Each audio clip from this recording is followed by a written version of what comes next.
Toronto Youth Equity Strategy is a City of Toronto strategy aimed at building resiliency and supportive systems for youth most vulnerable to involvement in violence and crime. Yeah.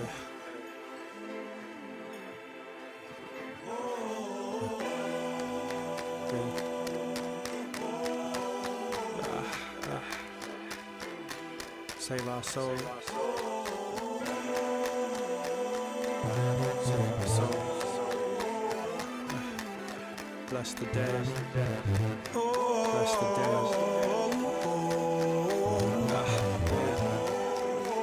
Save our souls. In the shadow of the gun, the unsung live away from the sun. The river of peace, it's often the shallowest one. And so the city really needs to invest in the youth, and especially like marginalized youth, opportunities for employment. So my friend's brother had a job real early, and like he was running with like a pretty bad crowd. He got a job with the city, and that gave him additional income. And so instead of doing a lot of a lot of shit, he would go to work and come back and make his money that way, and it kept him out of trouble, right? And so Taking orders like Simon says, we no longer court the truth but seek a bullet instead.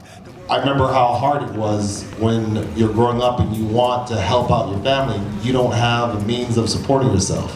You don't have a means of putting in savings and growing up in an environment where you feel like you're on par with other people that you see in the vast community. And so I think that what the city needs to do is, they see that there's creativity in these communities. You have to build, proper structure around people's creativity so that people can flourish. So there's going to have to be an encouragement of entrepreneurship. There's going to have to be encouragement of training people how to run their own businesses and follow what their dreams are. Because It's fine to pay no mind. Black bodies on the concrete, here and there, everywhere. But who really cares? Like stakes in the heart, but it's Positive way. I was a very angry young person, and I thought, what could I do with my community to be able to create something? And here, we've done it. I went to a research center when I met Everton Clennon, and he just believed in my vision. And yeah, it's just so crazy to see him almost 2 years later and seeing how things have been. So thank you.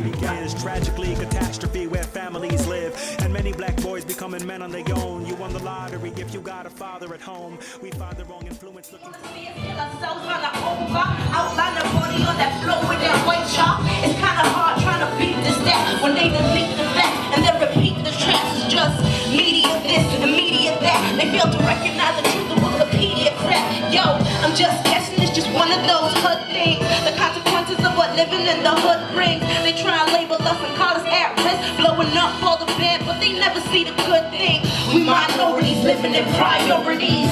On the streets we stopped by authorities, and even though we out here trying to live a good life, no matter what, we kind of stuck in the hood. So literally, you know what I mean? As soon as a shooting or something bad happens in your neighborhood, you forget about all of the good things in the community, barbecues and the fundraisers, you know what I mean? They delete all of that as soon as something bad happens, you know what I mean? So they do delete the facts and repeat that trash repeatedly, you'll see priority neighborhoods, and then the people that have never been there, like, oh, I would never go to Jane and Finch, I would never go to Malvern, and it's like, why? But it's like, because what they hear in the labels, what are we at risk of? Everybody is at risk. You could walk outside, you're at risk of everything that I'm at risk of. You know what I mean? Everybody's at risk of something. Live a good life, the hood life, where everything's about a cheddar. Like money makes everything around here. Rather struggling back, and I'm still struggling today. The only difference is this time I'm trying to change. What do you think it could have taught you, and what have you learned after that that has helped you to kind of calm your anger? So like when I was in anger management classes, it's like I sort of felt like they were disciplining me and like punishing me for my upbringing or any tension I feel in my head or any sort of angst that I'm going through as a young person. How impactful are these classes? Because I've known a lot of people who have gone into anger management and came up with the exact same angry human being, nothing. What courses and how can we help youth without just repeating the same mistakes, you know what I mean? Kinda stuck in the hood life with minorities living in priorities. On the streets we're stopped by authorities. And even though we out here trying to live the good life, no matter what, we're kinda stuck in this hood life. Thank you. And gatekeepers who are out of whack of what's going on in the communities. So they need to hear directly from the youth. And they need to listen to them and take their advice. When kids don't see themselves, they don't relate, and then they don't respond, and they get angry.